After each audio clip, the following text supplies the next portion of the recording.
현재 우리에게 일어나는 일은 우연이라고 우리 성도들은 말하지 않는다고 말씀을 드린 적이 있습니다.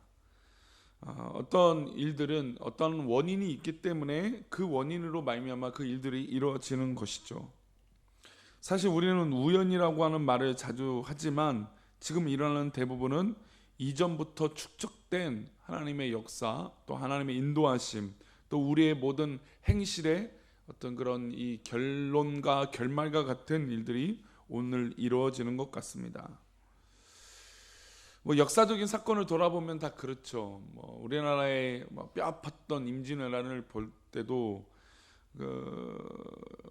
이 왕실은 이 당파, 이 정쟁 싸움으로 너무 시끄러웠고, 또 외적, 이 외놈이라고, 그 당시 외놈이라고 하는 말, 외적을 얕잡아봤죠. 굉장히 얕잡아봤고, 당연히 저기 일본이, 저 외적이 우리를 이렇게 힘들게 할 수 있을까라고 하는 생각을 전혀 하지 않았고, 그래서 군사적 훈련도 양성도 되지 않았다는 것을 볼 수 있습니다. 결국은 그런 것들이 쌓여서 너무 어려운 이 임진왜란이라고 하는 어려움을 나라가 겪게 되게 됐죠. 그런 거 보면 지금 내 모습, 내 가운데 일어난 일들은 어떻게 보면 과거의 삶의 투영이기 때문에 하나님께서 지금 일어난 일은 하나님 앞에 감사의 조건도 있지만 하나님 앞에 때로는 내가 하나님 앞에 더욱더 바로 서야지라고 하는 도전과 또 회개와 어떤 그런 반성들이 담겨져 있는 하루가 되어져야 된다는 것이죠. 오늘 내가 왜 이런 모습으로 살아가고 있는지 때로는 결론이 나올 때가 있다는 것입니다. 동시에 우리가 앞으로 오늘의 하루를 잘 삶으로 미래의 아름다운 모습을 소망하고 나아간다면 하나님께서 이 성실하게 살아가는 성도들을 축복하시고 인도하여 주실 줄 믿습니다. 때로는 이렇게 아침 기도회와 릴로이 기도회나 또 이렇게 모여서 함께 이 점심 식사를 하고 하는 것들에 대해서 이게 뭐가 어떤 그런 영향력이 있을까라고 의구심이 들지만, 그러나 이런 모습들이 쌓여서 이 열매를 맺게 될 때 정말 하나님께서 놀라운 은혜로 함께 하신다는 것을 우리는 깨닫게 될 줄 믿습니다. 이게 바로 오늘의 씨앗을 뿌린 자의 기쁨의 기대인 것이죠. 아무것도 하지 않는 사람은 어떤 내일이라고 하는 기대를 할 수 없는 것입니다. 오늘 저녁에 우리 밤에 우리 금요기도 때 나눌 말씀이기도 하지만 하나님은 농부의 모습으로 우리 가운데 역사를 하신다는 것이죠. 또 하나님을 믿는 우리도 역시 농부의 모습이 있어야 된다는 것입니다. 농부라는 건 하루아침에 열매를 거둬들이는 게 아니죠. 씨앗을 뿌리고 밭을 갈고 논을 개간하고 물을 가둬두고 어떤 그런 시간들, 씨를 뿌리고 또 그 모든 수고들을 할 때 추수할 수 있는 열매를 맺는 기쁨을 얻을 수 있다는 것입니다. 우리가 때로는 일확천금이라든지 어떤 한순간에 뭔가 막 바뀌어서 모든 것이 잘 될 거라고 기대하지만, 물론 하나님의 전적인 역사로 기적을 우리에게 베풀어 주실 때도 있지만, 그러나 하나님께서는 우리에게 언제나 늘 씨를 뿌리고 수고하고 땀을 흘리기를 원하신다는 것이죠. 그 하루의 성실함을 통해서 하나님 기뻐 받아 주실 줄 믿습니다. 오늘도 이 아침 기도회로 성실하게 하루를 시작하는 성도들에게 하나님의 크신 은혜가 있기를 축복합니다. 오늘 본문은 어떻게 보면 좋은 측면이 아니라 부정적인 측면의 어제의 어떤 모습들이 오늘의 결과로 다가온 그런 모습이라고 말씀드릴 수 있어요. 남유다의 왕으로 세워진 이 르호보암은 이방신들로 넘쳐나게 됩니다. 우리 22절, 23절인데요. 우리 두 절의 말씀 한번 읽어보겠습니다. 유다가 여호와 보시기에 악을 행하되 그의 조상들이 행한 모든 일보다 뛰어나게 그 범한 죄로 여호와를 노엽게 하였으니 이는 그들도 산 위에와 모든 푸른 나무 아래에 산당과 우상과 아세라상을 세웠음이라. 그러니까 남유다의 우상 숭배가 어떻게 보면 지금부터 이렇게 시작된 걸까요? 르호보암 왕이 딱 돼서 르호보암 왕 때문에 이렇게 우상들이 막 창궐하고 이러겠을까요? 아닙니다. 우리가 누누이 보았지만 이 솔로몬 때부터 뿌리가 있었던 것이죠. 21절 하반절을 보면 르호보암의 어머니가 나오는데, 어머니는 어디냐면 어머니의 이름은 나아마요 암몬 사람이라고 분명히 기록하고 있습니다. 어머니가 이방 암몬 출신이라는 것이 중요하죠. 솔로몬의 첩들이 몇 명이었습니까? 1000명이었습니다. 그 중에서 이방의 공주들도 있고 우리가 잘 아는 첫째였던 애굽의 여인도 있었습니다. 그러나 솔로몬의 후계자로 낙첨된 르호보암의 어머니는 암몬 자손의 딸이었다는 것이죠. 암몬의 공주가 이스라엘로 시집을 왔고 혼자 온 것도 아니고 암몬에서 섬기던 신들도 다 데리고 왔다는 것입니다. 그래서 이 르호보암이 어렸을 때부터 자랐을 때 무엇에 익숙해졌습니까?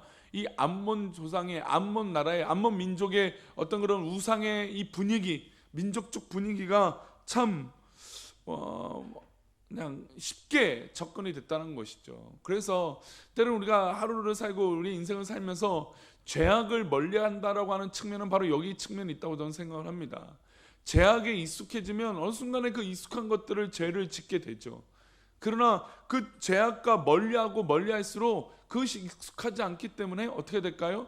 떠내보낼 결단력이 생길 수 있습니다. 그러나 익숙하면 그래, 이제 그런 게 바로 문화라는 것이죠. 이 문화의 무서움은 이런 건 내가 누리고 있어라고 하는 측면, 뭐 이런 건 괜찮아라고 하는 늘 익숙해 있던 그런 부분들이니까 이것이 죄인지 아닌지 분별이 안 될 때가 있다라는 것입니다. 그래서 우리는 때로는 내가 지금 하고 있는 것이 하나님 기뻐하신 것인지 날마다 점검해야 될 필요가 있는 것이 바로 이런 것이에요. 물론 어쨌든 이 암몬 자손의 딸이 이 솔로몬의 아내가 되어 첩이 되어 이 아들을 낳은 이 르호보암이 왕이 된 이 배경은 사실 뭐 이것으로만 뭐 말할 수 있는 것은 아니죠. 정말 이 솔로몬의 어떤 그런 이 실수와 하나님 앞에 범죄한, 또 하나님께서 기뻐하지 않은 모습을 가졌던 그런 모습의 결과물이라고 할 수 있다는 것입니다. 또한 이 남유다의 우상 숭배가 이것뿐이었겠습니까? 아니죠. 창궐하게 된 것은 결국 아버지 이 솔로몬의 정략적인 결혼에 있었다는 것입니다. 르호보암이 나라는 솔로몬이 죽자 5년 만에 전쟁에 휩싸이게 됩니다. 이게 이제 이 25절과 26절인데요. 어떤 전쟁이 나오는지 보겠습니다. 25절, 26절 있습니다. 르호보암 왕 제5년에 애굽의 왕 시삭이 올라와서 예루살렘을 치고 여호와의 성전의 보물과 왕궁의 보물을 모두 빼앗고 또 솔로몬의 만든 금 방패를 다 뺏은지라. 지금 르호보암이 몇 년 만에 왕이 된 지 5년 만에 전쟁이 났습니다. 그런데 그 전쟁의 상대국은 어디였습니까? 애굽이었어요. 게다가 여호와의 성전의 보물과 왕궁의 보물을 모두 빼앗고 또 솔로몬의 뭘 빼앗았습니까? 방패를 빼앗았습니다. 오늘 이 본만 보면 무슨 방패를 빼앗는가라고 생각하지만 우리가 얼마 전에 봤을 때 솔로몬의 부귀영화를 누렸을 때 무슨 방패를 만들었습니까? 금 달란트, 그 수많은 금 달란트를 가지고 금 방패, 큰 방패와 자그마한 방패를 만들었습니다. 이 본문에서는 그 솔로몬이 만든 방패를 다 가져가 버렸어요. 참으로 놀랍지 않습니까?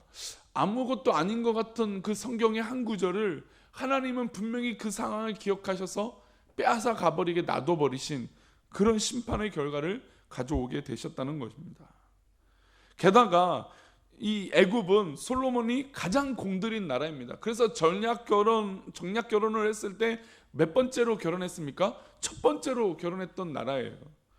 그래서 좋은 관계를 맺고 이스라엘이 평탄할 것이라고 솔로몬은 믿었고, 그래서 그렇게 정략 결혼을 했던 것인데 5년 만에, 솔로몬이 죽은 지 5년 만에 유다를 가장 먼저 침공한 나라가 바로 이 애굽이 됐던 것입니다. 왜 그랬을까요? 두 가지 이유가 있겠습니다. 제가 생각하는 두 가지예요. 첫 번째로는 정략 결혼의 의미가 없어졌기 때문입니다.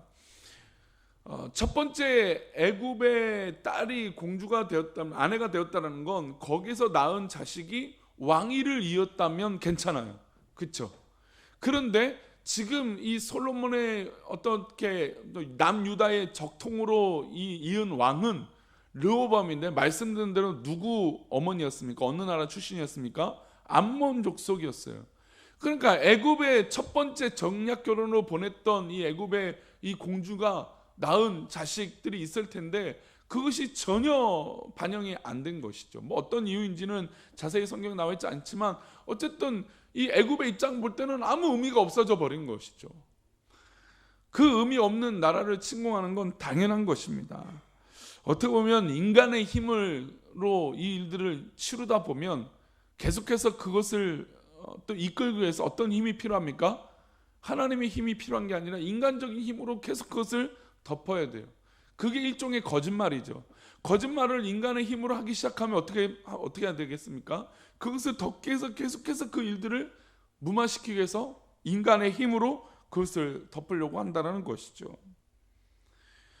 애굽의 첫 번째 전쟁이 이었던 그것은 이었고, 두 번째는 이집트 입장에서 이 나라에 전략적으로 사돈 관계를 맺은 것이 나쁘지 않고 오히려 이득이 되었고, 하지만 솔로몬 사후에 남유다와 북이스라엘을 갈라지면서 남유다는 약소국으로 전락했습니다.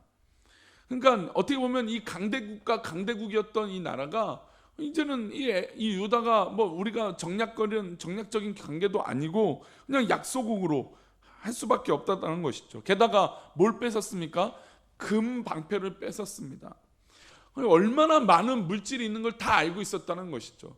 이 솔로몬의 창고에 수많은 금은 보화가 있다는 걸 알고 있었다는 것입니다. 어떻게 보면 제가 서론에 말씀드린 지금 일어난 일은 어제 또 이전에 했던 행동의 결과물이라는 것을 볼 때, 아니 솔로몬이 얼마나 자랑을 했습니까? 우리는 금을 이렇게 많이 걷어들이고 세금도 많이 걷어들이고 이렇게 많은 보화가 있는 게 다 사람들이 알 정도로 솔로몬의 성전에, 또 솔로몬의 이 창고에 가면 금은 보석이 너무 많은 것뿐만 아니라 심지어 방패로 된 이 금덩어리들이 있더라, 이 소문이 났으니 얼마나 서양 사람들이 볼 때, 또 인간적인 마음을 볼 때 뭐가 생기겠습니까? 욕심이 나죠. 군침이 흘릴 만한 그런 모습이 난 거죠. 그러니 이 애굽이, 이 강대국이 당연히 이 이스라엘을 가장 먼저, 어차피 뭐 정략교인도 아니고 뭐 애굽의 딸이 첫 번째로 갔음에도 불구하고 왕위를 이은 것도 아니고 아무런 의미가 없습니다. 그 의미를 뒤덮을 정도로 뭐예요? 욕심이에요, 욕심. 그렇게 사람은 살아갈 때 욕심이라는 것이 이렇게 모든 것들을 다 덮어버릴 힘이 생기는 것 같습니다. 그래서 오늘 이 본문을 보면서 우리 가운데 아무리 인간적인 힘을 써봤지만 결국 하나님이 도우시지 않으면 안 되는 것을 더욱더 깨닫게 됩니다. 아무리 애를 써서 정략 결혼을 하고 뭐 수많은 금은보화를 모아봤자 우리가 죽을 때 아무것도 할 수 없는 것이고, 또 우리가 하나님 도우심이 아니면 이 모든 것들을 이길 수 없다는 것을 알 수 있다는 것이죠. 솔로몬이 계속해서 등장하는 이유는 제 마음 가운데 계속 도전이 되는 건, 그렇게 하나님을 사랑했던 사람이 하나님을 사랑하지 않고 어느 순간에 인간적인 방법과 하나님을 사랑하지 않는 모습으로 인해서 이런 처참한 결과들이 나오게 되는 것을 볼 때, 어제의 우리의 어떤 그런 행동의 모습으로 오늘의 결과가 나올 때 하나님 앞에 우리가 기도하고 매달려야 되는 것은, 우리가 더욱 누구를 사랑하는 데 집중해야 됩니까? 하나님을 사랑하는 데 오늘 하루의 가치를, 또 오늘 하루의 모든 삶의 모습을 하나님 앞에 드려야 될 줄 믿습니다. 그래야 하나님께서 오늘의 하루를 기뻐 받아주셔서 내일의 소망이 생긴다는 것이죠. 오늘 하루를 아침 기도로 시작하는 우리 사랑하는 성도님들, 인간의 삶이란 게 바로 이렇게 결과물들이 나온다는 것을 볼 때 오늘 하루라는 것이 얼마나 우리에게 의미가 있고 기쁨이 있는지 모르겠습니다. 귀한 하루에 인간적인 마음으로 생각하고 판단하지 마시고 하나님의 주신 마음으로, 하나님을 사랑하는 마음으로 우리의 삶의 모든 영역들이 그렇게 변화되어지고 오늘 하루에 씨를 뿌리는 기쁨이 있기를 축복합니다. 우리가 오늘 당장 넘기기 위해서 인간의 힘을 빌려서 될 때도 있겠지만, 그러나 하나님께 더욱더 매달려 기도한다면 하나님의 완벽한 방법으로, 우리가 상상할 수 없는 그 완벽하신 하나님의 방법으로 우리를 이끌어 주실 줄 믿습니다. 오늘 그것을 기대하며 나아가는 우리 귀한 성도님 되시길 축복합니다. 오늘 맥체인 성경 읽기표가 말씀 가운데 우리 골로새서 말씀을 보겠습니다. 골로새서 1장의 말씀입니다.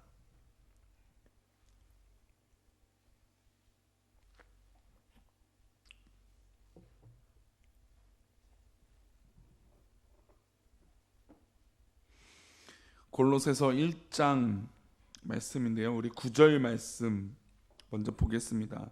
사실 우리가 하나님의 뜻으로 하루를 채우고 살아가는데 어떤 의미로 하나님 앞에 채우게, 또 오늘 하루를 채우고 살아가야 될까요? 참 그런 의미에서 이 골로새서 1장 9절과 10절은 우리에게 참 좋은 의미로 말씀해 주시는 것 같습니다. 우리 9절 말씀 먼저 보겠습니다. 9절입니다. 이로써 우리도 듣던 날부터 너희를 위하여 기도하기를 그치지 아니하고 구하노니 너희로 하여금 모든 신령한 지혜와 총명에 하나님의 뜻을 아는 것으로 채우게 하시고, 너희로 하여금 모든 신령한 지혜와 총명에 무엇으로 채운다고요? 우리가 갖고 있는 능력과 이 아는 것, 이 모든 것에 무엇이 채워져야 완벽해지는 것입니까? 하나님의 뜻을 아는 것으로 채우는 거예요. 내 지혜가 있고 내 총명이 있고 내가 열심히 노력한 것, 그것에 하나님의 도우심, 하나님 아는 것으로 채워져야 되는 것이, 이 모든 내 능력, 내 달란트, 내 은사, 내가 갖고 있던 그런 인간적인 능력에 하나님을 아는 것이 채워져야 완벽하게 화모니를 이뤄 그 일들을 이룰 수 있다는 것입니다.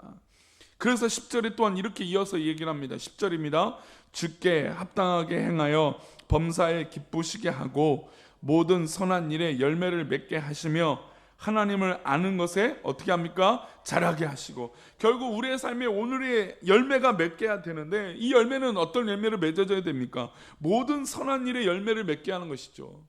당연히 우리가 하는 것에 선한 일로 열매를 맺고 싶지 않겠습니까? 여기 앉아있는 우리 모두가 나쁜 열매를 맺고 악한 열매를 맺고 썩은 열매를 맺고 싶은 사람이 어디 있습니까? 다 선한 열매, 좋은 열매를 맺고 싶다는 것이죠. 그러면 그렇게 되려면 하나님을 어떻게 해요? 아는 것에 자라야 된다는 것이죠. 하나님을 안다는 것은 저는 여러 가지 의미를 둘 수 있겠지만 하나님을 사랑하는 것 아니겠습니까? 하나님을 사랑하면 사랑할수록 그 모든 삶의 열매들이 선한 것으로 맺어지게 된다는 것입니다.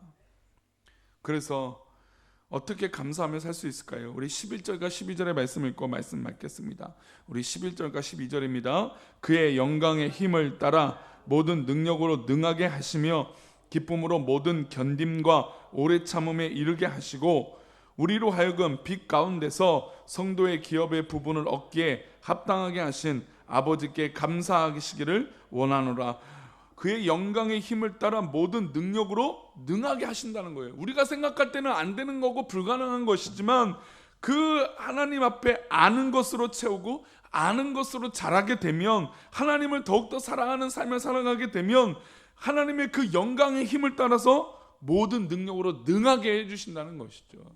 우리가 생각할 때 불가능한 그것을 하나님의 능력으로 능하게 해주신다는 것입니다. 그래서 우리로 하여금 빛 가운데서 성도의 기업의 부분을 얻기에 합당하게 해주신다는 것이죠.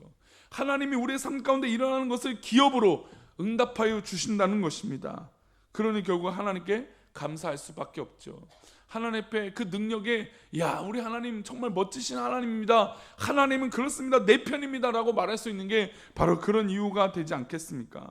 오늘로 하여금 정말 하나님께서 우리에게 열매를 맺고 능력을 주시고 역사하여 주실 줄 믿습니다. 그렇다면, 그것을 기대한다면, 그것을 믿는 믿음의 백성들이라면 오늘 하루 하나님을 아는 것에 자라시기를 축복합니다.